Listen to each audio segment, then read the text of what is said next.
Hey, this is Sean from Ascending from Ashes, and you're listening to the brutally... I'm sorry, what was it again? Yes, it's the Brutally Delicious Podcast. Hey, this is Sean from Ascending from Ashes, and this is the Brutally Delicious Podcast. Brutally delicious!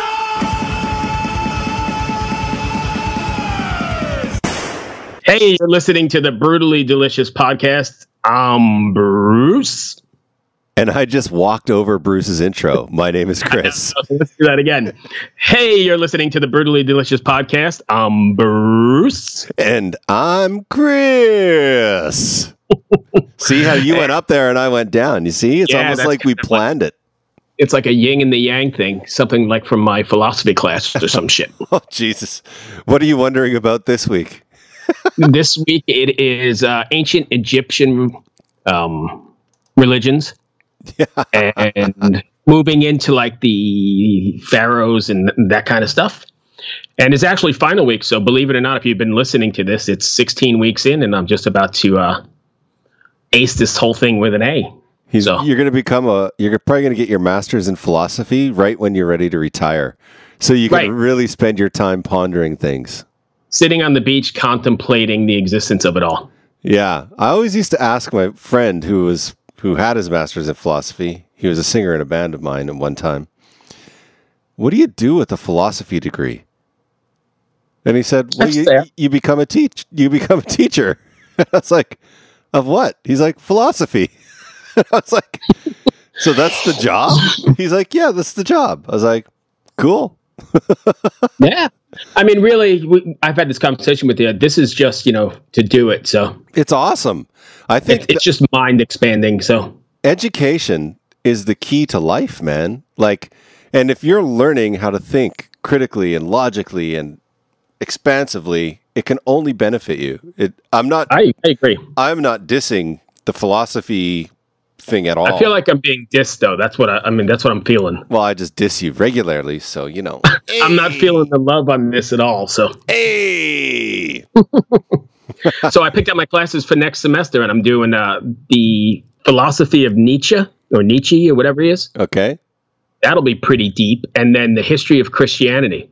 Oh wow, that's gonna be violent. Yeah, the whole thing is gonna be pretty interesting. Yeah, so, Hey, I'm Catholic, and man, we killed a lot of people. Oh yeah. I shouldn't laugh about it, but anyways. No, but it's true. Anyway, I digress. The reason we're here is we've got the dudes from Ascending from Ashes joining us today. They're a rock prog metal sort of band out of, I think, New Jersey, right? Yeah, it says Bergenfield. Is that how you pronounce it? That's what, I'm from up that way, but I don't really know where Bergenfield is at. But I know they're influenced by some amazing bands. Well, you might not think amazing, but The Devil Wears Prada, Avenged Sevenfold, and I hear a lot of that in there. So they're a little proggy and a little tacky, but we'll go ahead and get them on the line, see what they have to say. Love it. So, Sean, welcome to the Brutally Delicious Podcast. Sounds fun.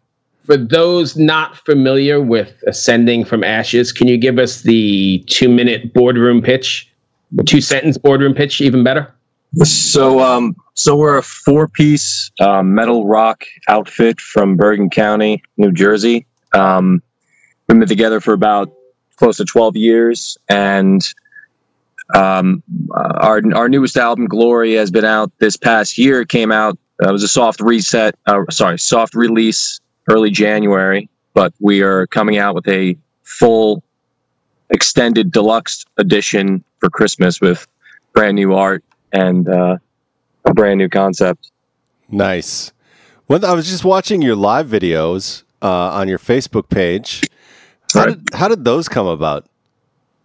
That was an idea we had I saw a band doing a live stream, and they just set up their camera phone and they did like live on Instagram, and it was just them kind of doing like an acoustic thing, and there were so many followers, so many people watching. I'm like, I really appreciate these guys doing this, but the quality of it is just it's missing. Yeah. And my manager at the time, he said, I wonder if there's a way that you can make a multi-camera, multi-platform live stream show with direct audio that's already mixed down like a live sound. I'm like, there has to be something like that. So we looked online and we found a system, and then that was it. 2 years later, we're probably at the best capacity it's ever been at, and it's taken this long. I mean, there's been so many mistakes and mix-ups and bad connections, but I think it's finally where it's supposed to be. Cool. Now, it's pretty cool. Do you guys bring people in for those, or are you just doing it like in your rehearsal space with a stage set up? How are you doing that? So that's our studio. We rent that room out. It's actually 2 rooms that we knocked the center wall down, and we extended the room so that it's long-wise now instead of kind of it being this small room. If you saw the room about a year and a half ago, it was like a 13-foot by 17-foot. I'm sorry, 13-foot by 15-foot room. We just use a lot of wide-angle lenses. Yeah.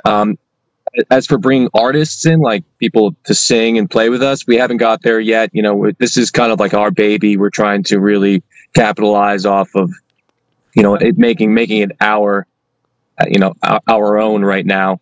But as for like, photographers, we always bring people in to shoot the video, to shoot the live stream. We accept all forms of arts walking into that place. But like, is there audience members in there, or is it just you guys?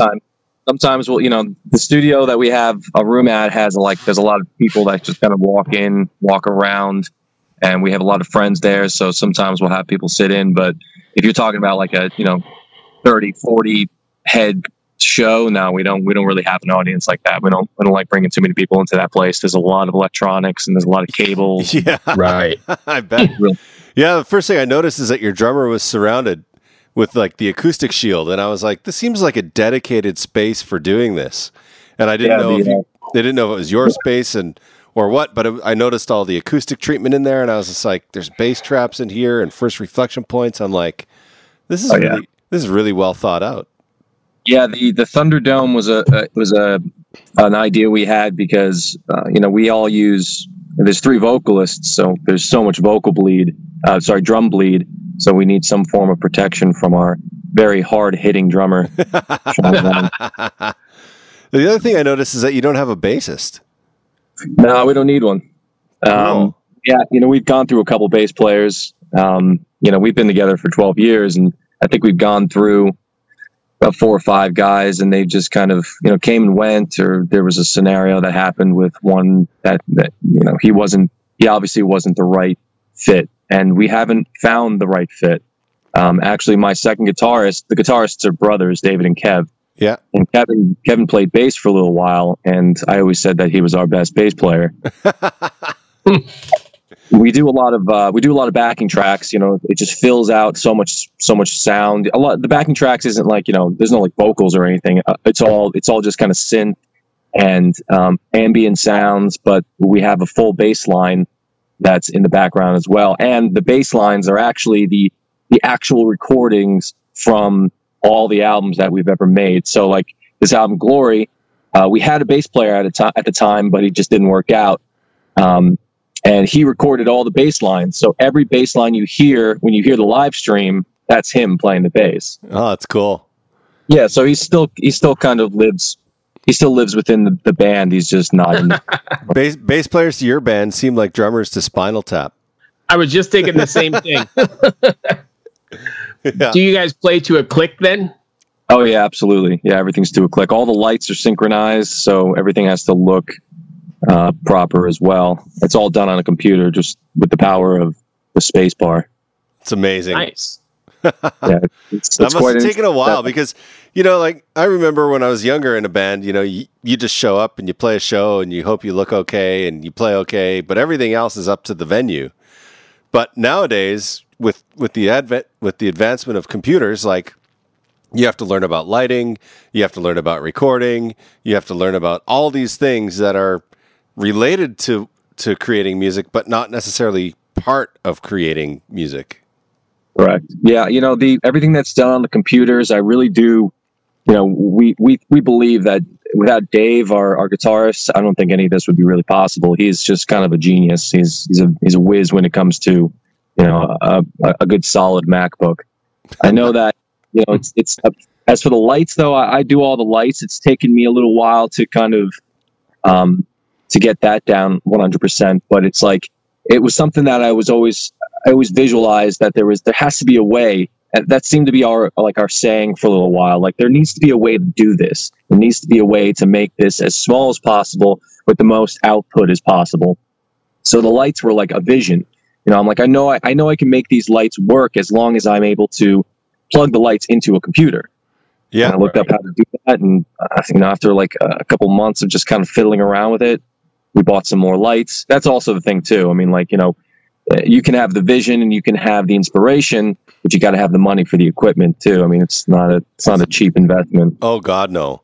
And I assume you're triggering the lights just via MIDI off the same computer that's playing back the backing tracks. Yeah, it's like it's kind of like a piano roll on Logic and Logic Pro, and my guitarist has all the backing tracks and everything is ran through Logic. So by the power of a space bar, we have backing. Well, we also put like for our drummer mostly. I don't use them, but my drummer uses like a reference. So we have the song as a reference in our in-ears, and we can turn it up and down. Each of us have our own mixes because we have a Behringer X32 rack, which is like just a board. It's a digital board, but it has no faders. It's just a rack unit, which is crazy. But we bring that around everywhere with us. That seems to be the new standard almost when it comes to. It really is. Yeah. You're doing what we're doing. You need something like that, Absolutely. It's really become a standard. That's one of their best-selling units, and the warranty that Behringer has is kind of unparalleled right now. It's pretty crazy. Yeah, they are somewhat of an unstoppable force. I think Midas bought them out, or someone bought out Midas. They bought out Midas, and then they took the Midas tech and put it into their stuff. It was a huge deal when it happened. Yeah. Oh yeah. I remember Behringer used to be known as just like the crappiest electronics company around, but they've really transformed themselves after they bought Midas like that. But anyways, we shouldn't talk tech. I could talk tech all day. Yeah, I'm kind of yeah, Chris is a big tech nerd as well. But so let's talk about the record for a second. You said it was released in January, soft release, and new artwork and new concept. Are the songs still the same? Are there any songs added? Have they been remixed, or what can fans expect or music if somebody picks it up?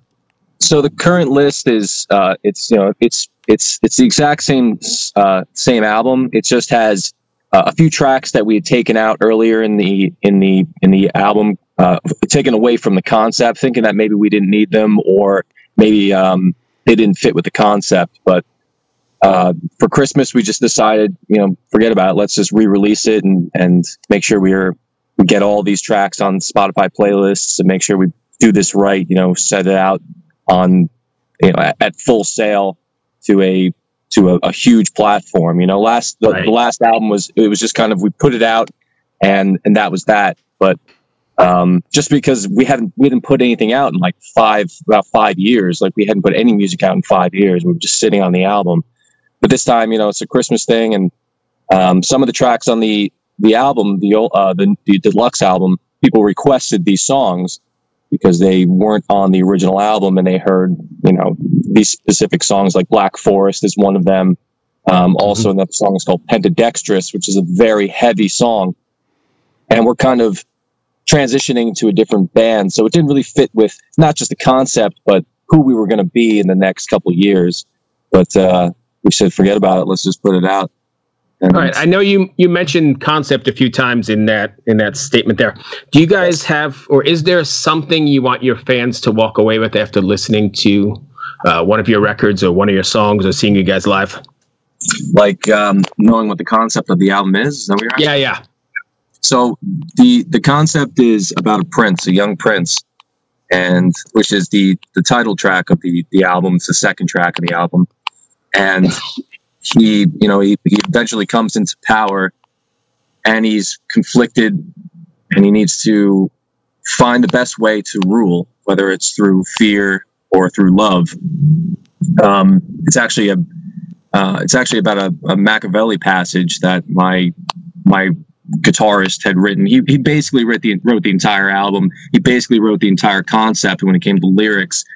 So we just kind of followed in his footsteps. But I think most people could relate with the Prince. He's very young, and he's It's very agile. And then there's a part of the album which his peers, the civilization that he rules over, they begin to revolt, and they turn, what do you call it? They attack. They're fed up, and they begin to revolt, which is also another track on the album. So it's a story of cruelty and clemency is the name of the passage by Machiavelli, but it's the concept behind it is pretty basic. Gotcha. Chris? I'm good. I don't have anything else really, Bruce. Yeah, I've got one more, and then we can have some fun if you're game. When you guys are writing, since it's all such high tech stuff, are you writing like all in the same room together, or because it's such high tech stuff, are you writing separately and then sending it to each other, or getting together to combine it? So, there's 3 songwriters in the band. My guitarists are brothers, and they live together. So that's just writing central, their place. And so my guitarist, Dave, who's the younger brother, he'll write the song and he'll record it at his home studio, just pump it out like delicious Carvel ice cream. And then my other guitarist, Kevin, will write lyrics on top of it, or he'll send it out to me and I'll write lyrics, or he'll write lyrics himself. We've all had our hands in a ton of these songs, and it seems to work this way. Like, we can get together and sit together and hang out and write a song, or, we can get together and hang out, have a couple beers and play Smash Brothers. It's probably going to be the same one, but the first process has seemed to work over the years, and we're still writing. We're constantly writing. There's never been a point in which we're just like, I have a concept for a song, but I can't think of how it should sound. For some reason, every time we wrote a song, we've been happy with it, and that's what's most important, and that's why we've been involved with each other for so long, because it just clicks really easily. Okay, perfect. So I don't know if you're interested, but we have this segment. I'm going to give Chris the credit for this segment because it's his. Please. We have this segment called The Furious Five, and if you've listened to any podcasts of ours before, it's just some random fucked up questions that we throw out there. It gives fans a chance to get to know you a little bit better, and everybody gets a good laugh. If you're interested, we can carry on. If not, we could end it here. No, I'm very interested, but could you define fucked up for me? Well, I guess we'll get to the first question, and you could... Yeah. To the wolves. Yeah, so don't take too long to answer them. Just go with it. It's kind of Furious Five, just quick questions, and we'll go from there. And if you hate it and you think we're a bunch of jackasses, especially Chris, for coming up with this game, then we can end it here and call it a day. Cool? Okay. All right. Yeah, this is I'm intrigued. Oh, you're intrigued. All right, we're going to start easy. Name 3 root vegetables. Root vegetables. Let's see. There's the beet. There's the turnip. There's the potato. Beautiful. Right on the money. Last time we asked that question, we didn't get such good answers. But we didn't get any. We didn't get any. But we didn't ask this next question. So if you're ready, name something that one of the 5 little piggies did. The 5 little piggies? Mm-hmm. Is it a trick question? I don't know. When you're a little kid, this little piggy. Oh yeah. What the fuck is this? What the fuck is this, Mr. Rogers' Brutally Delicious podcast, or what? I thought we were talking about like the wolf and the 3 pigs or whatever. Yeah, one went wee all the way on. All right. Very good. And that's where this is where the listening people are going to be like, I'm going home. Fuck this. This is at the end of the podcast, right? Right. Yeah. Are you still cool with this, or you think Chris is fucked up for coming up with this stuff? Bruce actually hired a big metal band from Europe to do the intro. No, we got a great intro and everything. So yeah, it's good once it gets rolling. Keeps it entertaining. I'm all. Oh yeah. It. So name 2 words polite people use instead of cursing. 2 words. Yeah. Darn it. And I don't know, frick. Right? All right. And what does frick stand for? Oh, that's my other word that I love. Change some syllables and some consonants around, and you're good to go. Yeah. How many hairs are there in the average human eyebrow? 100, 550, or 1050? I guess 550. Hey, ding, ding, ding. Dude, you're going to be the reigning champion on this thing here. We've been keeping track. I'm batting 1,000 right now, aren't I? One more for you. Okay. Gynophobia is the irrational fear of what? Gynophobia? From your laughs, I'm going to say, I'm going to say a vagina. No, see, that's the obvious. You should have gone with your first instinct. It's actually the irrational fear of women. Okay. Well, same thing. They go hand in hand. Same thing. So this was the Furious 5. I don't even know if we got... Was that 5? Anybody keeping track? I have no idea. Yeah. That might have been 5. I'm living in gynophobia right now. I had to throw that in there. Fuck. Where the fuck do you get these questions? You're going to laugh, but... So I went to Walmart the other day with Denise. Speaking of gynophobia. Right. So I went to Walmart the other day with Denise, and she was looking at board games we're going up to New York this week, and she's buying all the nieces and nephews games and whatever. Yeah. And I found this, it's Family Feud cards. It's a stack of like 500 of them, and I just shuffle them up and go. Okay. Gynophobia. The fear of women. But that's where the 5 little pigs came from. He was just like, what the fuck? I was just like, fucking, like, won't you be my neighbor? Like, this is a fucking metal podcast, and we're talking about the fucking little piggies? What the fuck? Wait till you see some of these, though. These are great. I hope I don't get sued for copyright infringement for singing that song. Oh, no, but wait till you see some of these things these are pretty great. Okay. As you'll see that, But for anybody listening, Chris is the one who actually went to Walmart. That was the story about Chris, not me. This is all his fucking idea. I have a confession about Walmart. Quickly, because we got the next one. Go. Oh, sorry. No, go ahead. My confession is, you know how there used to be that group, that Facebook group of the people of Walmart, and they'd post, I'm one of those people. I was never on the group, but like, I don't give a fuck when I go to Walmart what I look like. Nice. Most people don't, so you fit right in. Hey, that's the way I see it. I'm going to tell you the quickest story. Recently, we were in Walmart for something. I try not to go there, but Denise has a corporate account for her job, and so she has to go there. Yeah. And we cut down the frozen food aisle, and there was a fucking turd, like, right in the middle. Like, somebody... like, somebody couldn't wait to go to the restroom. There was a sale on, I don't know, garlic bread, whatever you get in the frozen section. And so they shook it out and kept running. I actually took a picture of it and sent it to my friend. I'm like, this is what I just found in Walmart. Like a big swirly right in the middle of the fucking frozen food aisle. What the fuck? What the fuck, man? Jeez.